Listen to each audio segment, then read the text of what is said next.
Welcome back to another week of Beanie and Cardale and Beanie, brought to you by our lovely, lovely partners, Raising Cane's. Gotta love it. 100%. Gotta love it. This is the perfect. I always hate when we say tailgate food, whatever, because it's the perfect anytime food. I think this thing was full about like 25 tenders to start. About 10 minutes ago. Right, exactly. I done down about 6 or 7 of them. Had a whole caniac grab you for the show. Oh, for sure, for sure. You gotta love it, man. Fresh, never frozen. Like you said, it's not just tailgate food. It can be dinner. It can be lunch. It can be your comfort food. Yeah, 100%. You know, your comfort food. So Cane's is always my go-to. Definitely, you gotta love that. You know, during normal times they open to about 2, 3 o'clock in the morning. That's what I used to love, man. So you can never go wrong with that, and you know, no matter what time of the night, usually you got a meal in Cane's. 100%. Gotta love that. Raising Cane's, the place to be. Man, here we are, a couple of days away from this game. Yeah, It's came very. One thing, it came so quick, and obviously we know it hasn't been that long. But when I was playing, dude, our bowl break used to be like a month. yeah. It was ridiculous. Yeah. It was like literally a month and a week or something like that. It was like the longest stretch that you could possibly have, and we didn't have Big Ten championship games at this point in time. So you was a week shorter on top of still playing when you were there playing 2 national titles, so still playing after the new year. Yeah, so we're playing – so dig this. So we would play before Thanksgiving. We would play Michigan. Yep.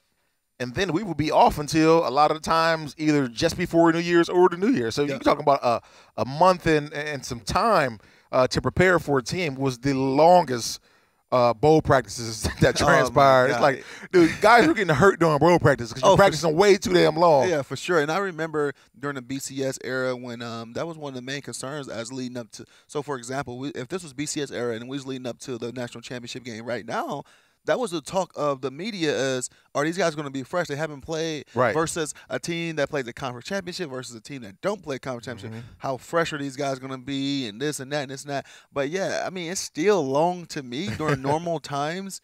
Looking back when I played in the Sugar Bowl and we got done in the Big Ten championship game, I think we still had 2.5 weeks off. You know, so we treated it almost like camp. Right. We ramped it up in the beginning, and then we tapered down as time get closer and closer to get on the plane and go down to New Orleans. But I do remember, you know, years before that, a year or two before that, guys were dropping like flies in bowl game practice because it's just a long period to wait to get ready and play again.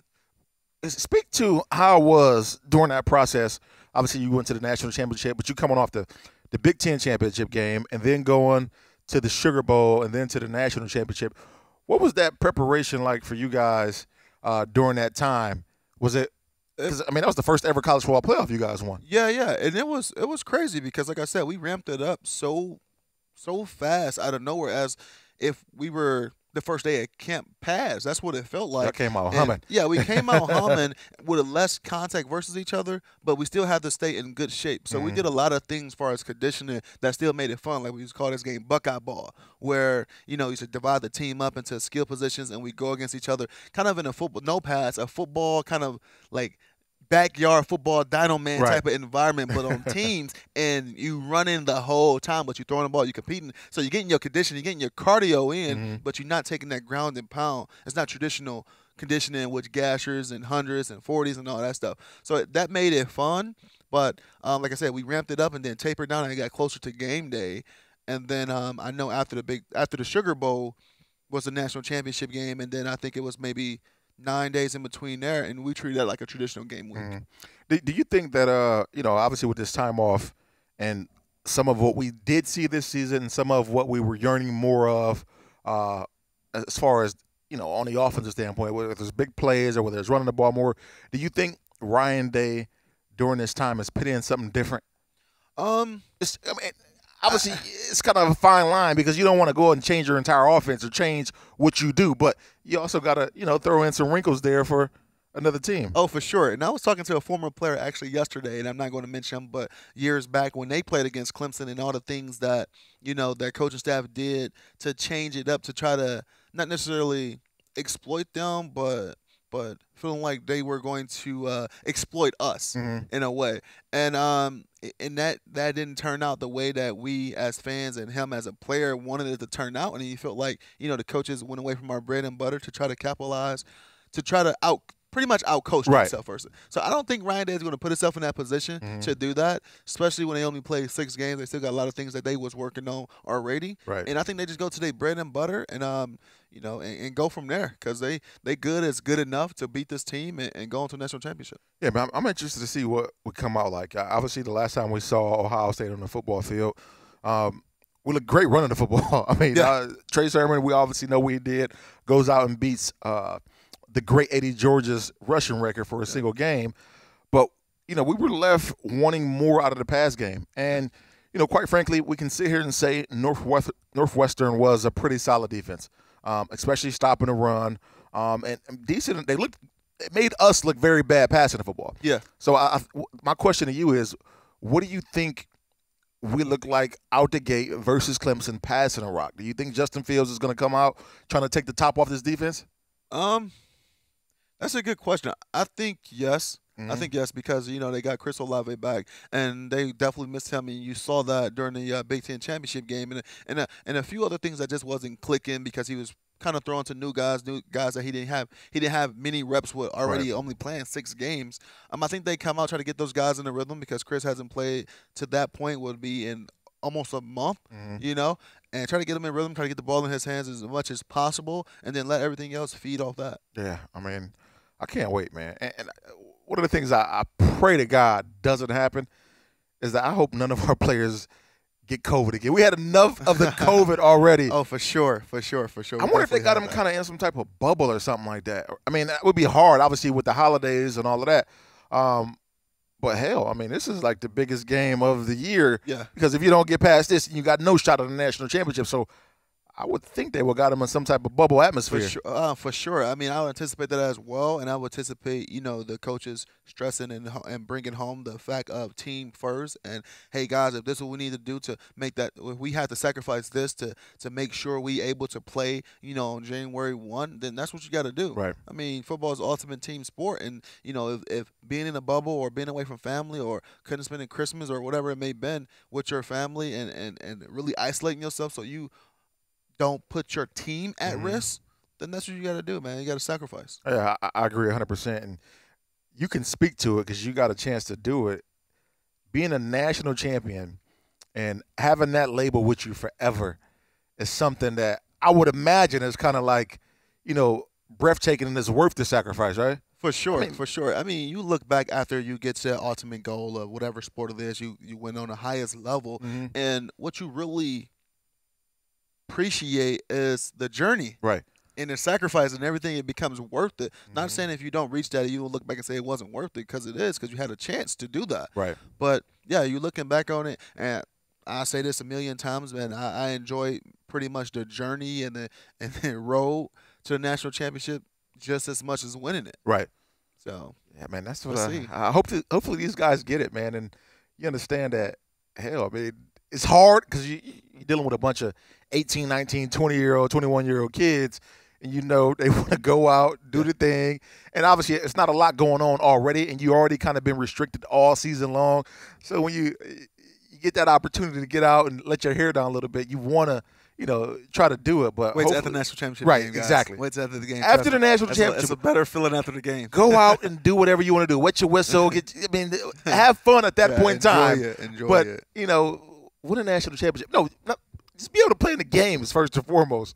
But dissecting this game, biggest area of concern when we look at the Clemson defense, what do you think they can attack Ohio State at and kind of really limit our offense? Because we know what they're going to be able to do on offense, even with their quarterback and the receivers. For sure. I mean, Clemson is notoriously known to have a really good front seven.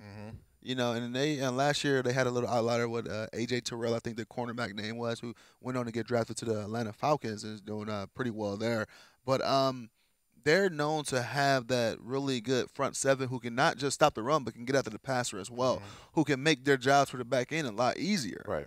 So that's what I kind of anticipating, them guys coming around, flying around, because, I mean, just like the concerns and questions and comments and the critics that we as Ohio State fans and players have towards the program, I'm pretty sure the Clemson their alumni base, their fan base, and they're hearing the same things that they've been hearing about their defense as Right. well all year. That's kind of been a weak point of their weak point of their team, and their offense been keeping them in a lot of games and just outscoring teams. So they'd be up for the challenge. I mean, I look at both teams, and I definitely say both strengths of the teams, both offenses, and everything going through both quarterbacks with 100%. Lawrence and Justin. So I think both defenses are going to say, "Hey, wait a minute now, we got us here as well." So I definitely anticipate a lot of good things from both defenses. Ironically, so Yeah, we'll see. man, I hope so. I certainly hope, especially with our defense, I hope we step up in a major way, especially in the secondary. I mean, and not even just putting it all on the secondary, because I understand and I know in order for the secondary to play well, we got to get some pass rush. That's where we have to be more consistent than we've ever been. This game is in the pass rush spot, because Trevor Lawrence, you get that dude time, he's going to pick you apart. Yeah, I mean, we've watched it happen, and then you got to watch out because his ass is fast. Yeah, bro, he can run. It tripped me out every time I see his ass take off for a 40, 50-yard run, and all you see is his hair flapping out of his helmet, and dude being in sunshine. It's crazy to me, man. Yeah, he is. I definitely, his freshman year, I did not give him as much credit as a runner. And I've been a Trevor Lawrence fan ever since he stepped foot from. Ever since I watched him on that quarterback show in high school, like Top Quarterback, whatever that show was in high school quarterbacks for players. He was on that, and he made a comment, man, as a young player that I became an instant fan as a kid. He said he knows he's more than a football player. Football doesn't define him. He's just top ranked athlete in the freaking country, can go anywhere he wants, can do anything he want to do on a football field, and he knows that don't define him. Right. His family, his faith is the most important thing to him. And when you see a young guy who gets it that early, you can tell football is just fun to him. It's not, we put so much pressure on ourselves, like, oh, we got to succeed, we got to be this, we got to be that, we got to have all these accolades so we can have a chance to play in the NFL and all this other stuff. Man, this kid is going out there and have fun. And then, see him have success as a freshman and win a national championship, and then last year with Ohio State. And I think I maybe caught 1 or 2 games of Clemson's last year. And then, with one being the game in the playoff last year when he broke up that 50, 60-yard run. Right. I'm just like, wait a minute now. And he can run like this?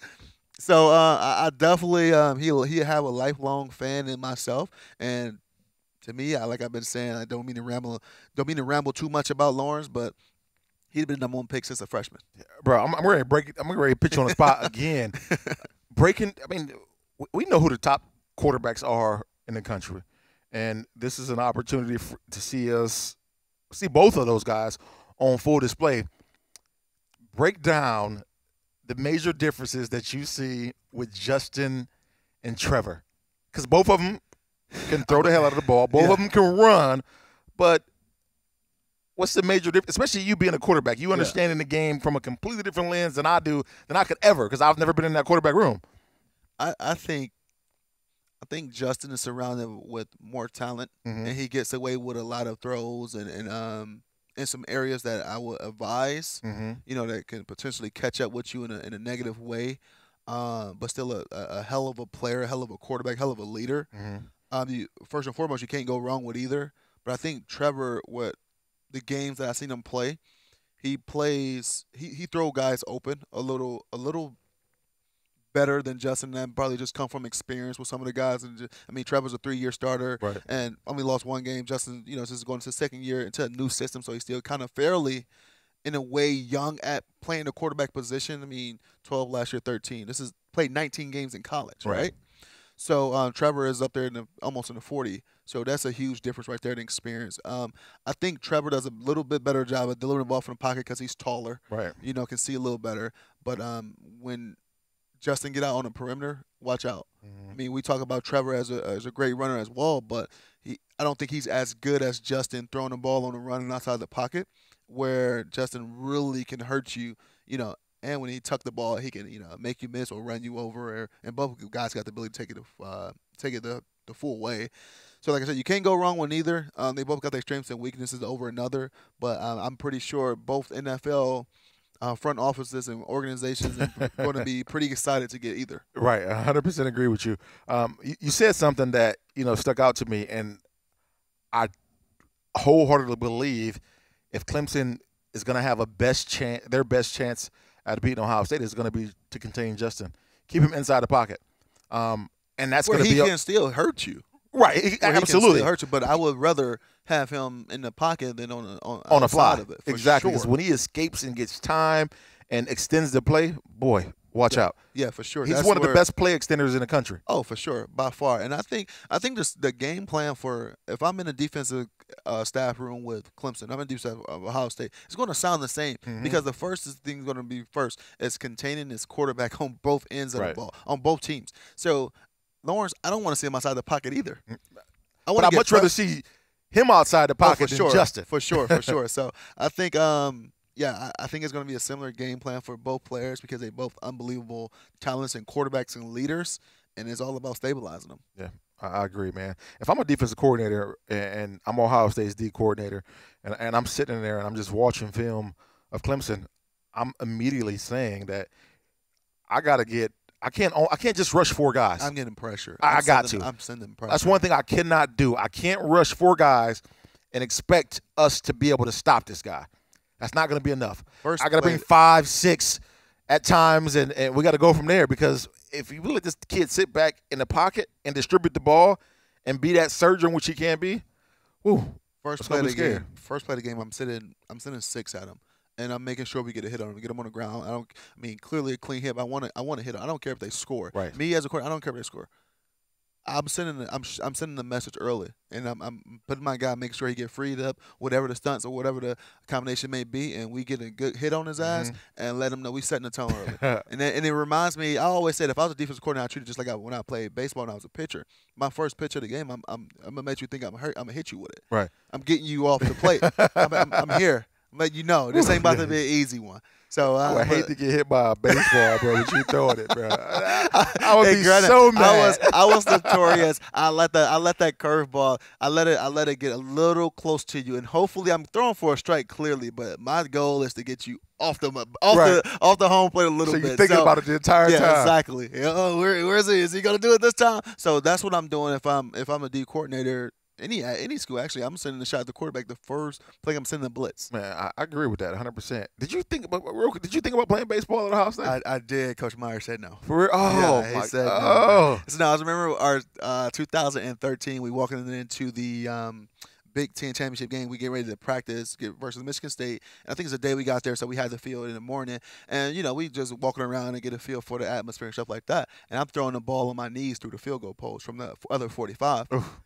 Like just launching it, right? And we're playing, and then I had some guys like on the knees catching like I was throwing a baseball, and I'm just slinging like 20 yards like I was a pitcher. And Coach Fickle pulled me to the side, and we get ready to play. Next day is a big tension. He's like, "I got somebody I want you to meet tomorrow."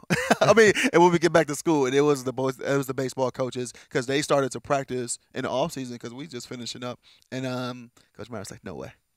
No, damn. It would have took away too much time from off-season program and training and stuff like that. Maybe if I was a different position. All right, but hindsight's 2020. If you can go back and do it, did you love baseball enough to say, you know what, I'm gonna do it? Because I'm at Ohio State. Baseball was my thing, man. Baseball was my first love, and I remember after we went to the national championship game and having an opportunity to throw out the first pitch with the Indians, and it was actually Buckeye night. It was Ohio State night, so I threw the first pitch. Actually, who caught it for me was Nick Swisher, a Buckeye great in baseball. Shout out to Nick. Yeah, and long story short, so they had me in the bullpen and below in the.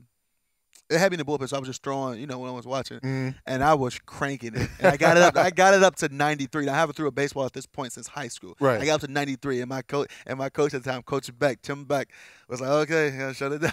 Because the Indians, a couple of Indians coaches and scouts, they were, they showing us around the facility. Right. They said, "Yeah, go in there. Let me see what you got." I'm throwing it. After about 6, 7 throws, I'm loose. Got up to 93. I'm just bro. Coach Beck, yeah, come on, get out of there. Shut it down. Shut it down. You got the arm. You got prototypical MLB size. Yeah. So I'm like, shit. Man, if I had that ability, man, you better believe Coach Urban. I'm sorry, man, but I got to do what I got to do right here. I just want to pitch saver or reliever. Come on, that's it. That's it. That would have been dope as heck, too, man, to be able to be a part of that. Yeah. But getting back to this game, man, matter of fact, we're going to pause on the game for a little bit because I want to talk about something that's been out there and that people have been talking about. NFL, we know what's going on. We know what happens every single year. We know coaches get fired. like clockwork. Every year there's going to be at least 3 or 4 coaches that get fired. That's the craziest thing in the world to me. Yeah. The revolving door when it comes to coaches and players, for that matter, at the next level. But there's been talk about none other than Urban Meyer getting one of these coaching jobs. And obviously, when you got a coach like that, there's always going to be talk. There was talk about Coach Tress getting an NFL coaching job. When he's not when he wasn't coaching college, there's talk about him coming back to college. Same thing with Urban Meyer. You're a hot name. You're one of the greatest to ever do it. Your name's going to be brought up. But I think this may have some traction to it.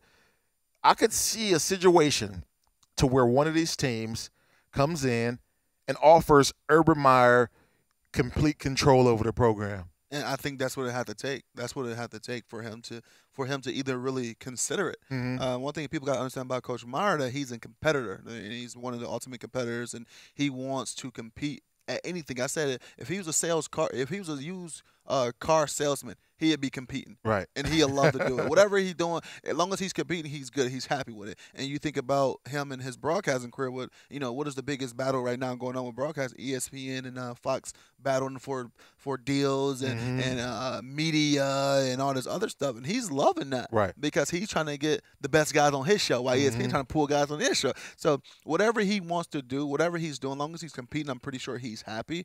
But I think for him to take that next jump to the next level of an NFL coach, I think it'd have to be like a Bill O'Brien situation where you hire him as a head coach and GM, or he goes to a situation where the GM and him is pretty much one mind and one guy, right? Where he can bring in his guys, where he can kind of run the program as he wanted to run it, the organization as he wanted to run it, and things like that. Yeah, man, that'd be a crazy deal. But like I said, I can see it happening. Now, you would be able to best answer this than I, because I haven't played for Urban. Would he be able to kind of switch his style would be the biggest question. And when I mean style, we know how it is. When you're a college coach, you're used to having so much control. And obviously, if he's going to take a head coaching job, he's going to get so much control. But he's a grown man in the locker room. Yeah, for sure. How different would that be? And one thing people got to understand about college coaches, for the most part, the major college coaching university, all these guys are pretty much the same people. Right. Because you got to coach off you somewhat coach off fear. Yeah. Fear of I'm going to recruit past you, or fear of I'm going to bench you because I already got the next guy behind you. 100%. So you don't have that fear and pressure. You have it in a little bit. I mean, you can draft another guy or release a player, especially a player that's not getting paid as much as your top dogs. But you got top dogs that you're paying. Yeah, exactly. The level of communication, the level of professionalism, I think will have to change in a way that you got to understand these are not just your players anymore. Right. These are your coworkers. Because he's going to walk into a situation. I never heard. That's a great point. Yeah. Your coworkers now. For sure, because you walk into the situation where maybe 60% of the team is going to get paid more than you. So, and one thing people got to understand with NFL, that's why you see so many coaches being a revolving door, because they get rid of coach before a player. Yeah. So it's going to take that owner, that front office, to really believe in Coach Meyer, to give him, a significant deal and a significant amount of time to kind of turn something around, because he's going to go into a situation, if so be, that's going to be a team that haven't won 10, 15 games in the last 3-4 years. Right. So a complete revamp of the organization. He's going to go into one of those situations like what Buffalo Bills did with McDermott, how, they gave him a lot of. And the first thing they did, they went to go get their GM, I think, from Carolina, which McDermott coached under. He was a DC in Carolina, if I'm not mistaken. And they brought them two together because they knew each other. They got the same mind. They got the same vision for the program. They got the same vision for what type of players they want in the program and how they're going to get it done. So that's what you see when a coach get a new job. They go get their guys, because their guys, especially the guys experienced with these guys, are going to be extensions of them coaches throughout the locker room, throughout the program, on and off the field. So it's going to take something like that, of that magnitude, to be really enticing for Coach Meyer to walk away from already a competitive job with ESPN and having a lot of time with his family and things like that, to get back into coaching. Right. Yeah, I agree. I mean, and then from the standpoint of going, because we always talk about it. I mean, you always see these coaches, and you always talk about, well, could he be successful at the next level? I think sometimes, more often than not, guys could be successful if you do put the ego aside and put the power trip aside. Yeah. But when you talk about, all right, hell, I don't have to recruit anymore. I can just focus on football, and I don't have to call guys all hours of the night, and I'm just in this meeting room, and I'm everybody's here and we're doing this, that, and the third. Yeah, it's all about ball. Certain football minds can really excel, and Urban Meyer could certainly be one of them. For sure, I definitely think so. Now you don't have to worry about if a kid going to class. Now you don't have to worry about this kid going out there and doing stupid things on campus, on and off campus, Right. or like you said, recruiting and going on trips, because you don't have to worry about the next phase of developing the facility, because you want to have the top facilities when the recruits come in. This is your job. These guys are going to already want to be here. In the NFL, you got to push certain guys out the facility, and they just bare bones what you got. It ain't all the Xboxes and the PlayStations and the sliding boards around there and stuff like that, because this is your job, and guys want to succeed at that. So when you can focus on all football 24/7, I think he can excel at that. All right. I'm going to put yourself in a situation, right? You got a chance to be a coach in the league. And what's the highest paid coach in the league making? Maybe $9-10 million? Probably so. And that's Pete Carroll. Probably so. Or you got a nice, sweet seat at Fox, and you got the potential to go out and get a Tony Romo deal, because it's going well for him. It's going really well. But you got a chance to go get a Tony Romo deal. What's that? $100 million deal. Pretty much. It's $1 million a week. I'm taking the Romo deal. I'm taking. I am out of the stressfulness of getting guys in, because as a coach, you can be a great coach, but how great of a coach are you going to be if you don't have the players to really buy into your program and things like that? Now you see all these questions. This time last year, would you ever question how great of a coach Belichick is? No. I wouldn't. But now you look at some of the media stuff. Now people, was he really a good coach? Or was it the guys he had in there? Right. And it was only. I don't want that pressure. Only one guy truly left. yeah, exactly. I don't want that pressure. Put me in the box. I call the game and I criticize and I take my $1 million a week and I can fly around the country, go to all these great games, and stadiums, and meet with players.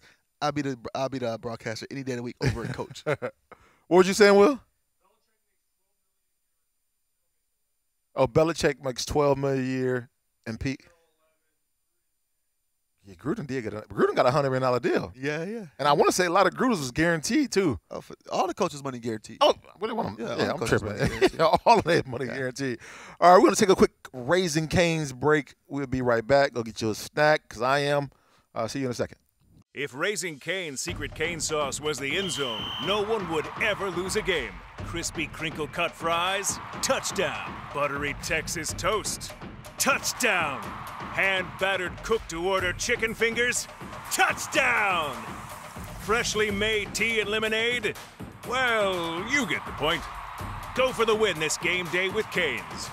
Raising Cane's Chicken Fingers, proud sponsor of Ohio State Athletics. One love. So we back with the questions segment, and our first question is coming from Sam Britton _6. Since they are wearing the white jersey, do you think there will be a repeat of the 2014 Sugar Bowl when we played Alabama? Oof. Yes, I do. I do. Those uniforms, that jersey was sick. I loved it with that kind of diamond check and the big emerald. I was always a big fan of whatever patch or whatever bowl game I love the patches, right? That was pretty sweet. So I definitely think I can guarantee you one thing. Coach Mick, those guys in the facility are going to be showing highlights from the Sugar Bowl, from when we play. The uniforms, the atmosphere, how we're underdogs and things like that. So they're going to be showing them highlights, getting them guys ramped up. They're going to be talking about Dabble comments, getting them guys ramped up. But I think the main thing they need to take away from that video and this upcoming week is the uniforms by far. So, no, yeah, definitely one of my favorite uniforms, just because it was a significant start for me. And playing in the Sugar Bowl was like none other. It was like a home game for Alabama, really. And it was pretty sweet, though, in my opinion. No, it was pretty sweet, though. I mean, I love that jersey. It's actually at home framed, and it looks pretty good up on my wall right now. So, yes, repeat coming your way. See, I would have said, that's more of a fan superstition, but no, I mean. But look good, play good. Right, exactly. Yeah. Exactly. It was fresh. One of the questions that I have here is from Dom McElvin. Oh, my phone just cut off. I think I'm pronouncing his name like McElvin 6. Do you think Master T will see significant reps, or will they just rely on a heavy dose of Trey Sermon? That's good. That's a good question, man. That's a real question, because I'm of the belief that both of these guys have played well at times during the season. Right now, the last 2 games, Trey Sermon's had the hot hand. Looked very good. Yeah. But if Teague comes out, obviously I think you start Sermon, but if Teague comes out and gashes this team, what does it look like? Yeah. I think you ride the wave. Whoever got the hot hand, in my opinion. Yeah, for sure. But I think it's still things that Teague do better than Sermon and vice versa. But I think you come out, like you said, riding the hot hand and the guy that's kind of been proven the last couple of weeks.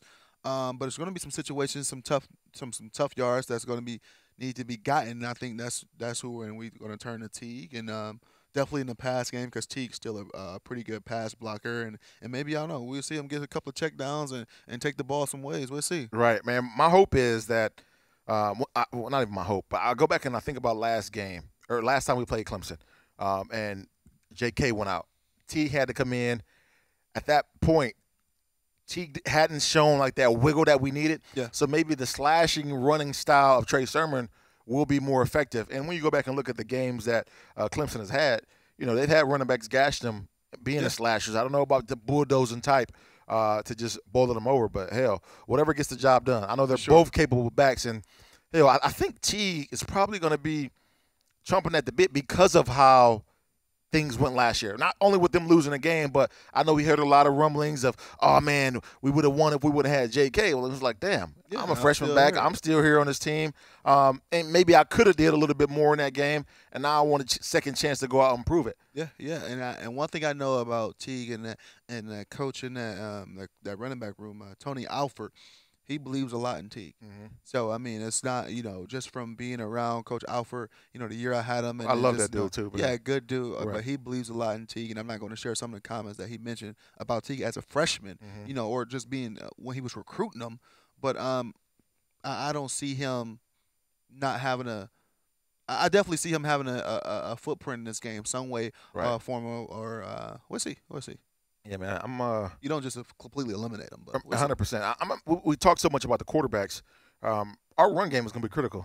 It's going to be so critical for a number of reasons. Clemson's offense can be a quick strike offense. For sure.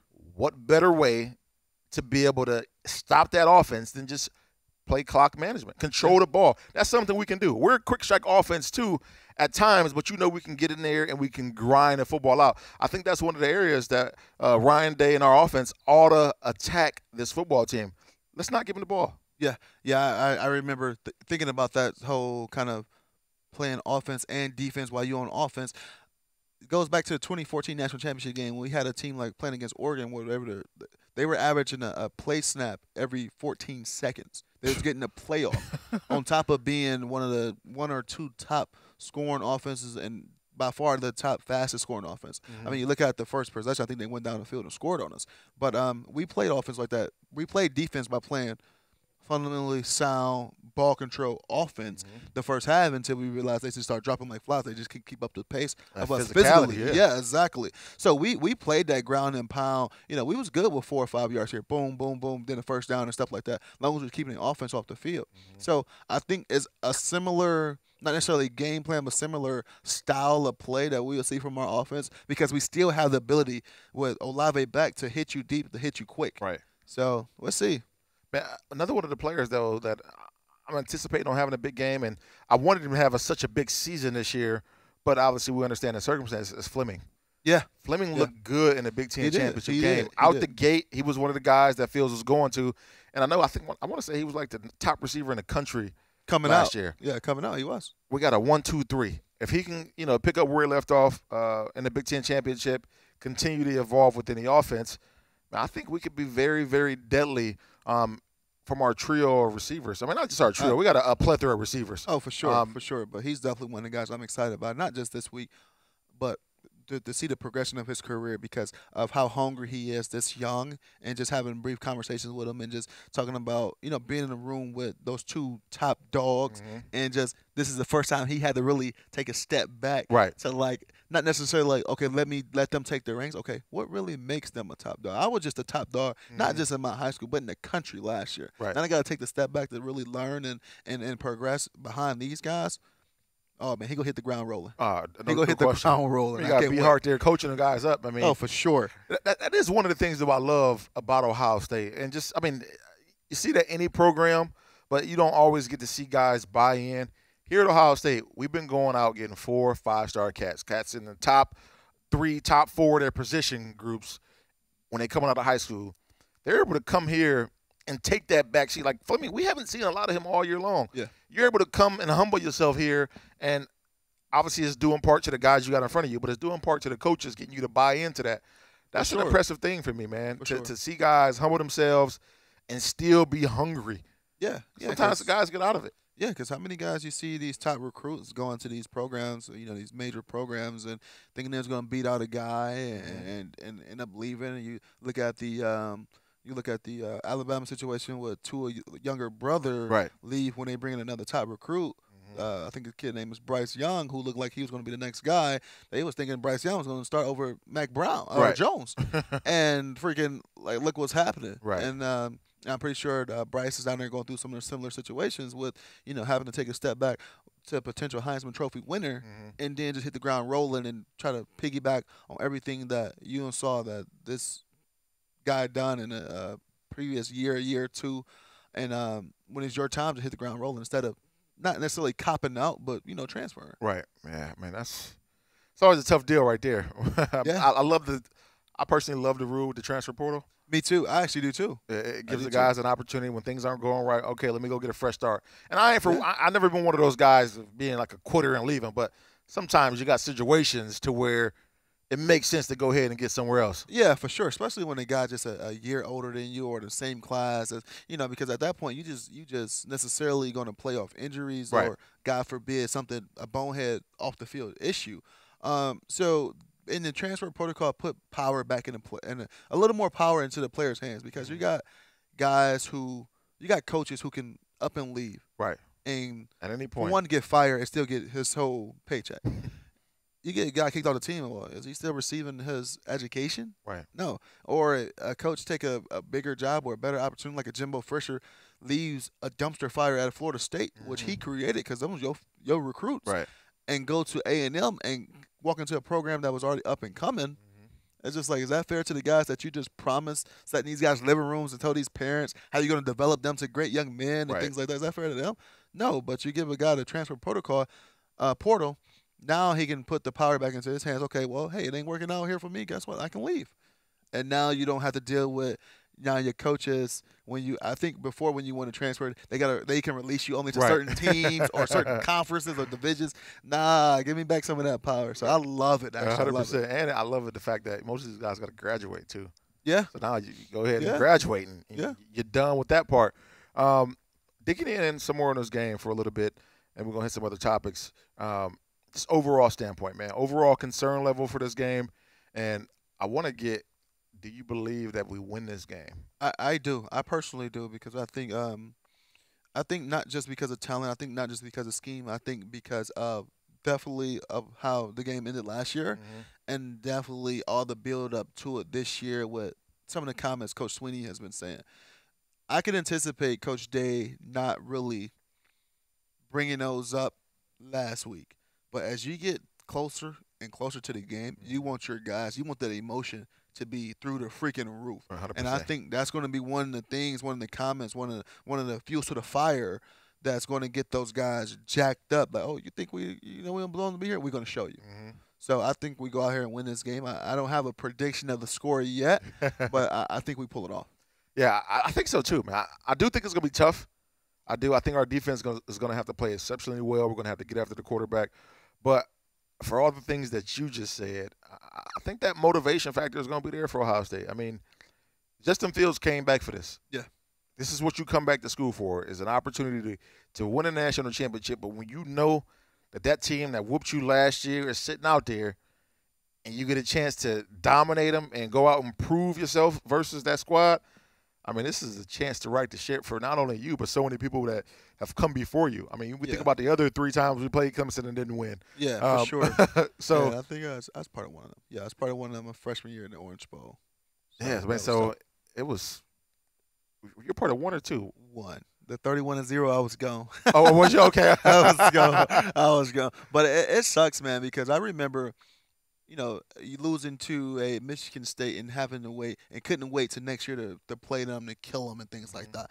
But when you have an opportunity, the same opportunity as last year, that you pretty much, I don't want to say blew it, but you didn't capitalize on last year, beating the same team in the same situation, the college football playoff. Now you get the opportunity to do it the following year, let alone, because they're not in conference, so you never know when you get the chance to play these guys again. Right.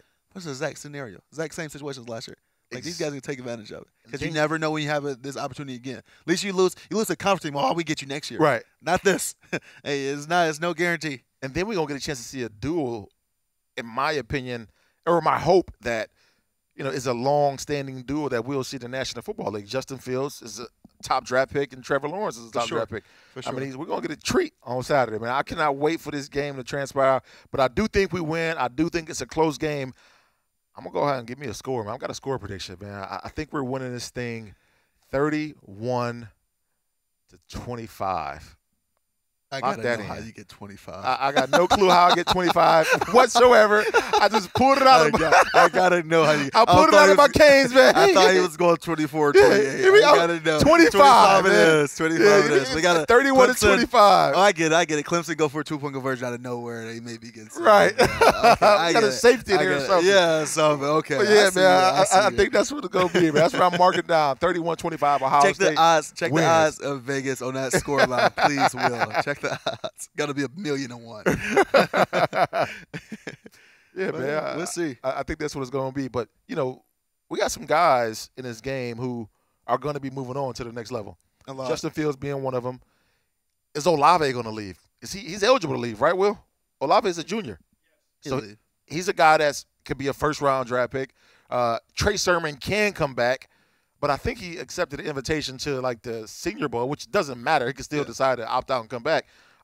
What's your thought on that situation, man? Do you think Olave leaves? Do you think Sermon leaves? We know Justin's got to be out of here. I think the top offensive players are going to leave because your quarterback is going to go, and then you're going to lose some top guys up front as well.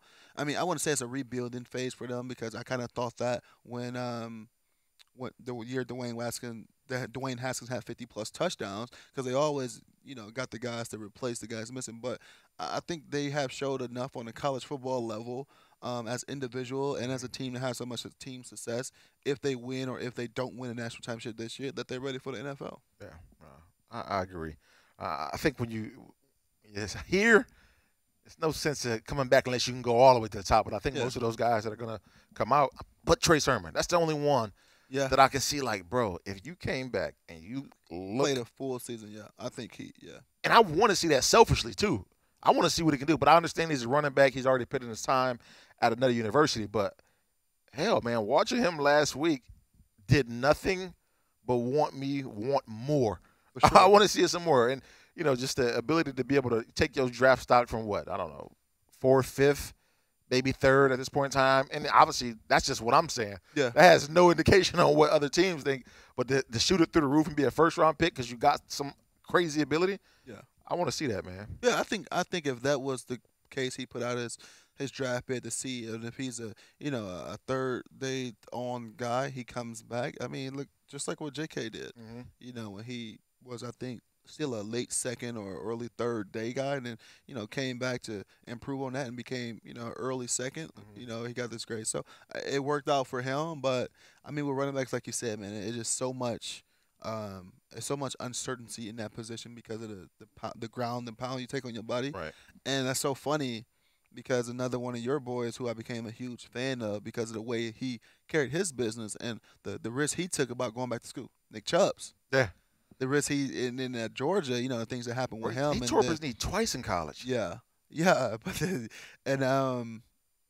that happened to him and then the rise of Sony Michel – and him kind of not necessarily getting recruited past, but kind of getting rolled off, and then finally have an opportunity to bounce back. I think it was his 5th or 6th year of school. I can't remember, and then be a first-round pick. So it's a double-edged sword. It's all about what's important to that kid and what you got on the table and what you got to prove. Yeah, man. I can't wait though. Nonetheless, I love Nick Chubb, by the way. Good too, man. Beast. Just like a quiet, humble, assassin, bro. Quiet assassin. He gonna come and bring that thunder. You already know what to expect with him. Never seen the facial expression on the guy. Right. Real quick, man. Before we get out of here, we got to talk to Dwayne Haskins. And that situation, him being released. We talked a little bit about Dwayne last week, and my thought is that obviously it was some immaturity there.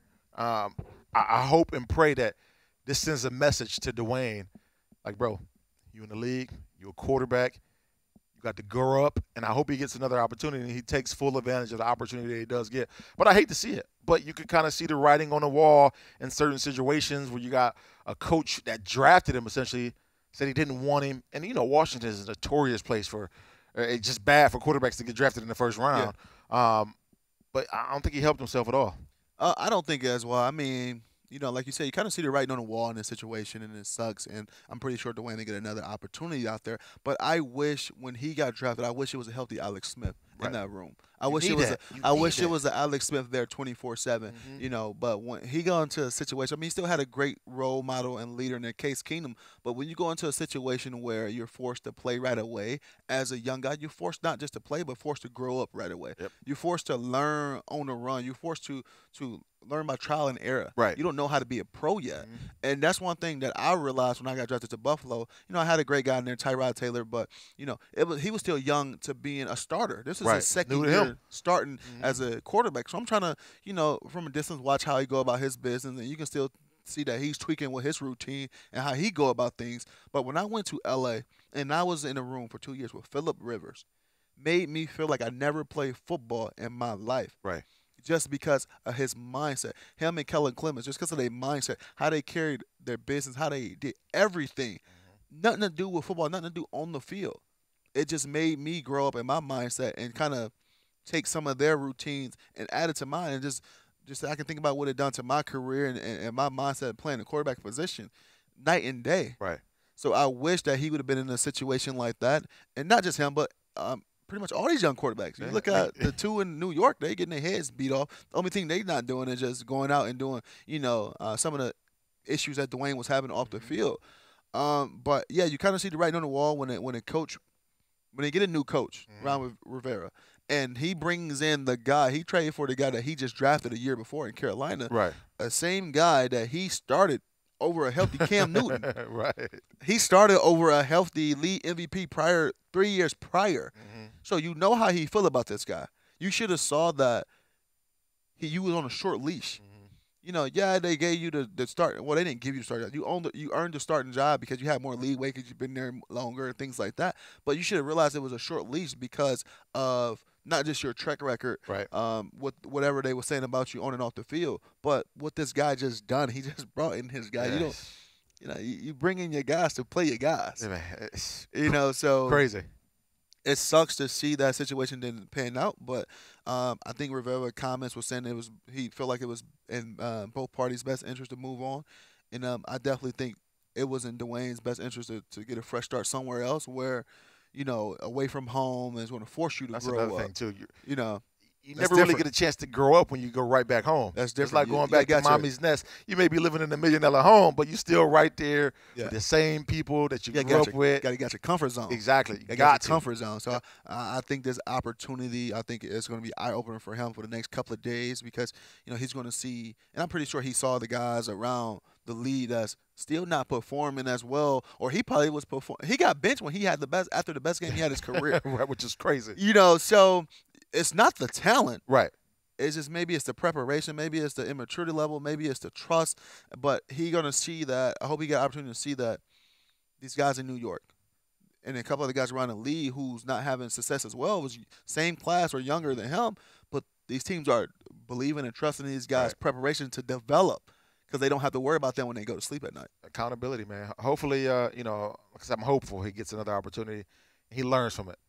That's all we can hope for. We know he got the talent to be a great quarterback in this league. But shout out to the Washington football team and my boy, my fullback and running back. So, why am I getting ready? The president is now. Why am I forgetting his name? Why did I just do that?